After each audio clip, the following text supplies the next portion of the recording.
کس کو دیا جاتا رہے گا؟ جھوٹ بولنے والوں کو. جھوٹ بولنے والوں کو. جھوٹ کو معمولی گناہ نہ سمجھے.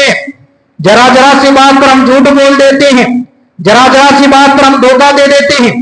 اور آج جھوٹ بولنے کا تو اور ایک بہترین ذریعہ مل گیا ہے, بہترین ذریعہ مل گیا ہے جھوٹ بولنے کا. ہیلو, کہاں ہے جی؟ بس آ رہا ہوں, ابھی مسجد میں بیٹھا ہوا ہے. کہاں ہے؟ نہیں تو میں پہنچنے والا ہوں. کہاں ہے؟ نہیں تو عیسیٰ کی گلی میں پہنچ چکا ہوں, بس 2 منٹ انتظار کیجیے. تو جھوٹ بھی نہیں, جھوٹ ہے, بہت بڑا جھوٹ ہے. اس لیے انسان کو جھوٹ سے بچنا چاہیے. اسی طریقے سے کیا بھائی پیسہ دیتا نہیں کیا؟ تو دینے کی بات تھی. ہاں میں دینے کے لیے سمجھا تھا, لیکن میں ذرا دوسرے کام میں پھنس گیا, میں آ سکا نہیں, تو میں صبح دیتا ہوں. حالانکہ وہ گھر میں بیٹھا ہوا, گھر میں بیٹھا ہوا, لیکن کیا بولتا ہے؟ جھوٹ بولتا ہے.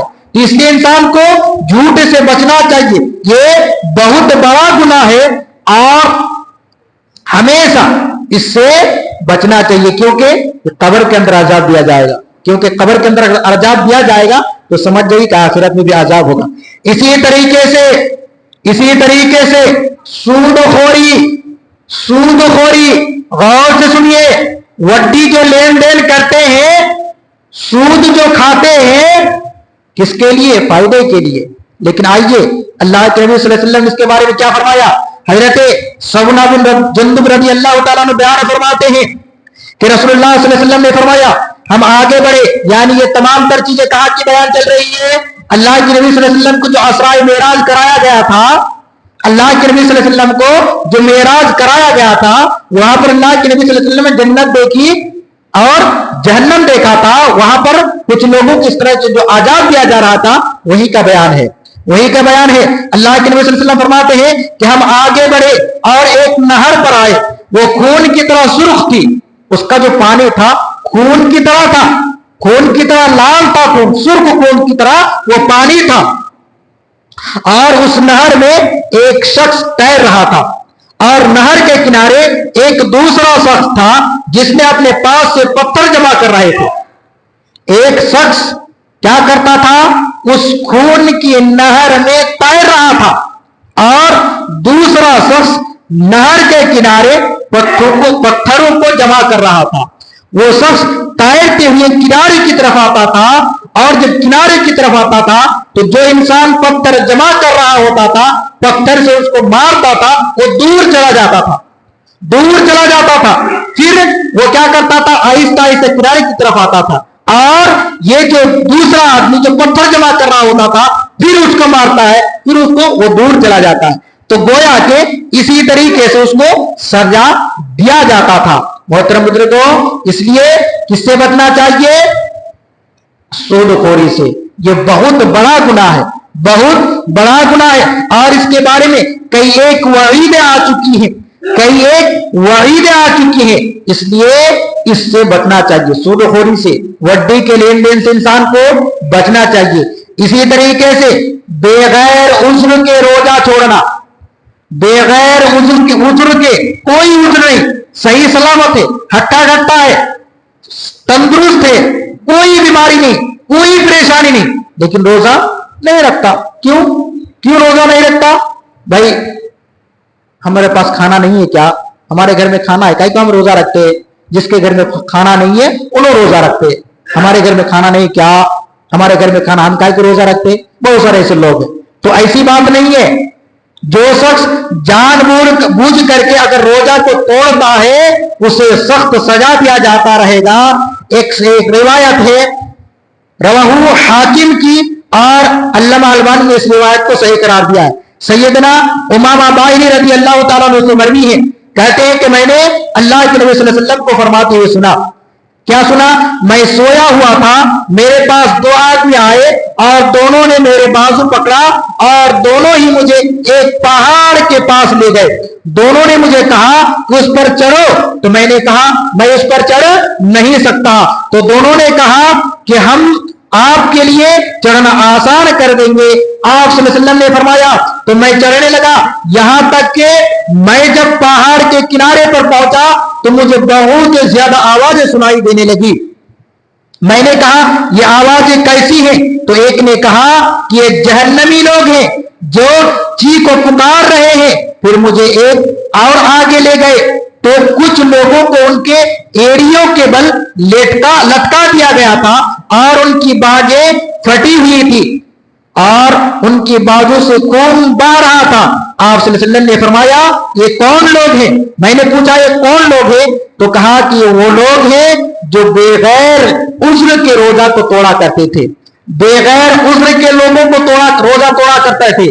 تو پتہ یہ چلا کہ بغیر عذر شرعی کے روزہ کو توڑنا گویا کہ قبر کے اندر ہی اس کو جو سزا دیا جاتا رہے گا، یا سزا دیا جاتا ہے کن لوگوں کو؟ جو بغیر شرعی عذر کے روزہ کو توڑتا ہے۔ اور وہ عذاب، وہ سزا کیا ہوگا کہ ان کی بازو کو بھی چیرا جائے گا اور اس سے خون ٹپکتا رہا ہوگا۔ اسی طریقے سے مال غنیمت میں خیانت کرنا، غور سے سنیے، مال غنیمت یا امانت میں خیانت کرنا بہت بڑا گناہ ہے، اس سے انسان کو بچنا چاہیے۔ سیدنا حضرت ابو ہریرہ رضی اللہ تعالیٰ عنہ کی روایت ہے ایک شخص کے بارے میں جس نے کسی غزوے میں کپڑے کی خیانت کی تھی، تو نبی کریم صلی اللہ علیہ وسلم نے اس کے بارے میں فرمایا تھا اس ذات کی قسم جس کے ہاتھ میں میری جان ہے، یقیناً خیبر کے دن اس نے غنیمت میں سے جو چادر تقسیم سے پہلے لی تھی